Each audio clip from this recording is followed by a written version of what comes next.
বিশ্ব নবী দিবস। আমাকে কে যেন সেদিন বলছিল যে একজন বলেছেন, বাংলাদেশের কোন বিখ্যাত একটা বক্তা নাকি বলেছেন, তিনি দেখেছেন নেটে নাকি সে, যে রাসূল পাক সাল্লাল্লাহু আলাইহি ওয়াসাল্লামের জন্ম বৃত্তান্ত আলোচনা করার তো কোনো দলিল নেই, কারণ তার 22-23 বছর নবুয়তের জীবনে কখনো আলোচনা হয়নি।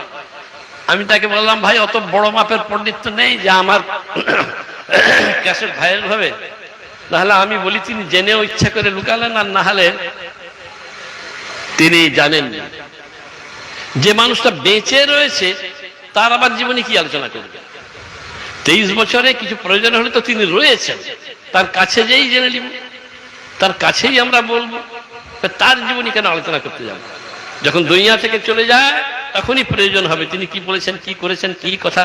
যার জন্য হাদিস শরীফ সমূহ শিক্ষাকে দরকার, মানে হাদিস শরীফের রাবীদেরকে দরকার হয়। আর যদি তখনও তুমি উড়িয়ে দাও তো কি দাঁড়াবে? কি দাঁড়াবে শুনে নেন।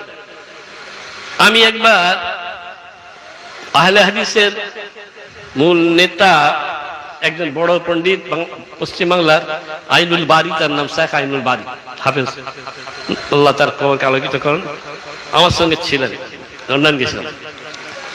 পৌঁছাওয়ার পর তিনি একদিকে গেলেন, আমি একদিকে গেলেন, তারপর বেড়াতে গেলেন অক্সফোর্ড ইউনিভার্সিটি অথবা কেমব্রিজ, আমার ঠিক স্মরণ পড়ছিল, কোন একটা বড় ইউনিভার্সিটিতে। যে দেখছেন বিরাট ইউনিভার্সিটি, বিরাট তার ক্যাম্পাস, বহু তার বিল্ডিং, মাঝখানে একটা জায়গায় একটা মাটির ঘর আছে, তাতে একটা পুড়ে ঘরের ছাদ করা আছে, তাতে একটা বাল্ব জ্বলতেছে। বলে এটাকে কেন রেখেছেন? বলে এটাকে এই জন্য আমরা রেখেছি, এইখানে স্যার আইজাক নিউটন পড়াশোনা করতেন 200-300 বছর আগে, তার স্মৃতিতে আমরা এইটা রেখেছি। কেন বলুন তো? খোদা না খাস্তা যদি আজ তোমরা সবাই এইরকম আহাম্মকি করো, মদিনার সমস্ত কবরগুলাকে মিটিয়ে ধুলা করে দিলা, মদিনার সব যে গুম্বাজটাকে মিটিয়ে দিলে, ধুলা করে দিলে, কোনো চিহ্ন রাখলেনি, শিরক বেদাত করতে করতে সবকে শুইয়ে দিলে, কোনো চিহ্নই নেই। 50 বছর বা 100 বছর পরে যে তোমাদেরকে জিজ্ঞেস করে তোমার নবী যে জন্মেছিলেন তার কোনখানে, তার জন্মগ্রহণের জায়গা, বা তিনি যে মারা গেছিলেন তার কবর কোথায়, তুমি কি দেখাবে? আজ রামায়ণের রামের জন্ম নিয়ে গোলমাল করতেছে, 50 ফুট মাটি খুঁড়ে কোথায় একটা কয়লা বার করছে, কোথায় কি বার করছে, বলে এখানেই হবে, এখানেই হবে, কারণ স্মৃতি নেই তার। আর মুহাম্মদ রাসূলুল্লাহ সাল্লাল্লাহু আলাইহি ওয়াসাল্লাম সম্পর্কে যদি এইরকম করতে থাকো, তো একদিন আজ 100-150 বছর পরে যদি কোনো চিহ্ন না থাকে, মদিনা থেকে মিটিয়ে দেওয়া হয়, তো যখন অন্য জাতি জিজ্ঞেস করবে তোমার নবী যে ছিলেন তার প্রমাণ কোথায়, তার কবর কোথায়, তোমরা মুসলমান কবর তো দাও, তার কোথায় দেখাতে পারে না। অতএব স্মৃতির দরকার থাকে, প্রয়োজন থাকে। ভাই আমার, জুরকানি রাদিয়াল্লাহু তাআলা বর্ণনা করতেছেন, ইয়া রাসূলুল্লাহ, ইয়া হাবিবাল্লাহ, জিজ্ঞেস করছেন কে? না হযরত জাবের রাদিয়াল্লাহু তাআলা বলছেন, ইয়া রাসূলুল্লাহ, ইয়া হাবিবাল্লাহ, আপনি আমাকে এই খবরটা দিন, সবচেয়ে আগে আল্লাহ পাক কি সৃষ্টি করেছিলেন? যখন কিছুই ছিল না, যখন জান্নাত ছিল না, যখন জাহান্নাম ছিল না, যখন দুনিয়া ছিল না, যখন আসমান ছিল না, পৃথিবী ছিল না, মাটি ছিল না, পানি ছিল না, আগুন ছিল না, জিন ছিল না, ইনসান ছিল না, ফেরেশতাও ছিল না, কিছুই ছিল না, তখন কোন জিনিসকে আগে আল্লাহ সৃষ্টি করলেন? রাসূল পাক সাল্লাল্লাহু আলাইহি ওয়াসাল্লাম উত্তর দিচ্ছেন, জাবের শুনে নাও। ভুল হলো, ওখানে উনি একটা কথা বলেছিলেন, আমার বাপ মা আপনার উপরে কোরবান হন, এই শব্দটা আমি ছেড়ে দিলাম। যাই হোক, রাসূল পাক সাল্লাল্লাহু আলাইহি ওয়াসাল্লাম বলছেন, জাবের শুনে নাও, যখন কিছুই ছিল না, না জিন, না ইনসান, না ফেরেশতা, না পানি, না মাটি, না আগুন, না জান্নাত, না জাহান্নাম, না জিন, না ইনসান, কিছুই ছিল না, কিছুই ছিল না, আল্লাহ পাক আমাতে অবস্থান করছিলেন। সেই সময় আল্লাহ পাক সর্বপ্রথম তোমার নবী জনাবে মুহাম্মদুর রাসূলুল্লাহ সাল্লাল্লাহু আলাইহি ওয়াসাল্লামের নূরকে সৃষ্টি করেছিলেন। এই নূরটা সৃষ্টি করার পর আল্লাহ পাক ঘোষণা দিলেন, এই নূরকে রেখে দিলেন। এই নূর দীর্ঘদিন আল্লাহর আরশ আজিমের কাছে পড়েছিল। আল্লাহ পাক তাকে করলেন যে, হে আমার বান্দা বান্দি, আল্লাহর বান্দা বান্দি, রাসূলুল্লাহ, আমার ভাইয়েরা, বাবাজিরা, এই নূরে মুহাম্মাদীকে সৃষ্টি করার উদ্দেশ্য ছিল আল্লাহ পাকের কাছে একটাই, तमाम দুনিয়া হচ্ছে প্রদর্শনীর দেখার জায়গা। আর এই প্রদর্শনীটা হচ্ছেন একজনই, সমস্ত সৃষ্টিকে আল্লাহ এই জন্য সৃষ্টি করলেন যে তারা যেন রাসূল পাক সাল্লাল্লাহু আলাইহি ওয়াসাল্লামকে দেখে। আল্লাহ পাক তাকে সৃষ্টি করলেন দেখাবার জন্য, সব মানুষকে, সব জনকে। আল্লাহর বান্দা শুনে নাও, শুধু জমিন আসমান নয়, এই নবীর সৃষ্টি একটা অনেক বড় নিয়ামত বা বরকত বলে হয়েছে।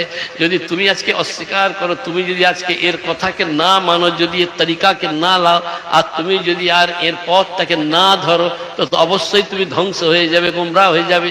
শুধু তুমি ধ্বংস হবে না, তোমার সব কিছুই ধ্বংস হয়ে যাবে। তার কারণ আল্লাহ পাক কারুরই পরোয়া করেন না। প্রত্যেক নবী হচ্ছেন সম্মানের। আমার কথা শুনছেন যে প্রত্যেক নবী সম্মানের, আমাদেরকে সম্মানের সঙ্গে তাদের নাম নিতে হবে, সে মুসা হোক আর ঈসা হোক, কারণ সব নবী নবী। আরে ভাই, একটা উদাহরণ দিচ্ছিলাম আমি। ধরুন একটা ক্লাস 10, কজন ছাত্র আছে? 40 জন ছাত্র। এই ক্লাস 10-এর 40 জন ছাত্রের প্রত্যেককে তো দশম শ্রেণীর ছাত্র, ক্লাস 10-এর ছাত্র। ওই ছেলেটা ক্লাস 10-এ পড়ে, ওই ছেলেটা ক্লাস 10-এ পড়ে, এটা বলবে।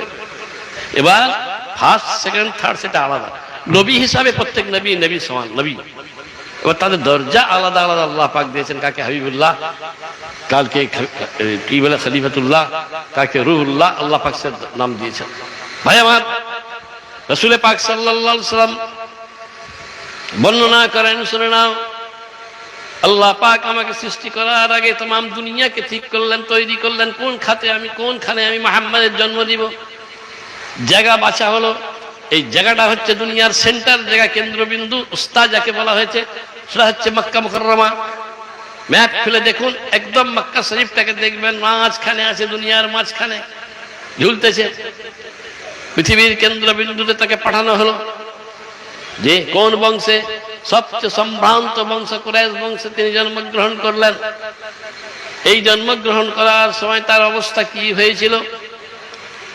বাবাজি আমার, আল্লাহ রাসূল দুনিয়ায় আসবেন, এর জন্য পৃথিবীতে ঘোষণা করা দরকার। আদম আলাইহিস সালাম থেকে, এই ছেলেরা এই তোমরা যাও এখান থেকে, এই যাও, তাই এই ছেলেরা বাজি আদম আলাইহিস সালাম থেকে নিয়ে, এই ছেড়ে থাক, আদম আলাইহিস সালাম থেকে নিয়ে আরম্ভ করে ঈসা আলাইহিস সালাম পর্যন্ত 1 লাখ বা 2 লাখ যত নবী আসেন না কেন, এরপর ঈসা আলাইহিস সালাম থেকে নিয়ে শুরু করে আমাদের নবী মুহাম্মদুর রাসূলুল্লাহ বলুন সাল্লাল্লাহু আলাইহি ওয়াসাল্লাম, এ পর্যন্ত কোন নবী আসেন নাই। কি জি কথা বুঝতে পারছেন আমার? ঈসা আলাইহিস সালাম থেকে নিয়ে আরম্ভ করে মুহাম্মদুর রাসূলুল্লাহ পর্যন্ত থাকুন, ঠিক আছে, নাও, ঠিক আছে, এখান পর্যন্ত কোন নবী আর আসেননি। তার কারণ নবী ঈসা আলাইহিস সালাম এসে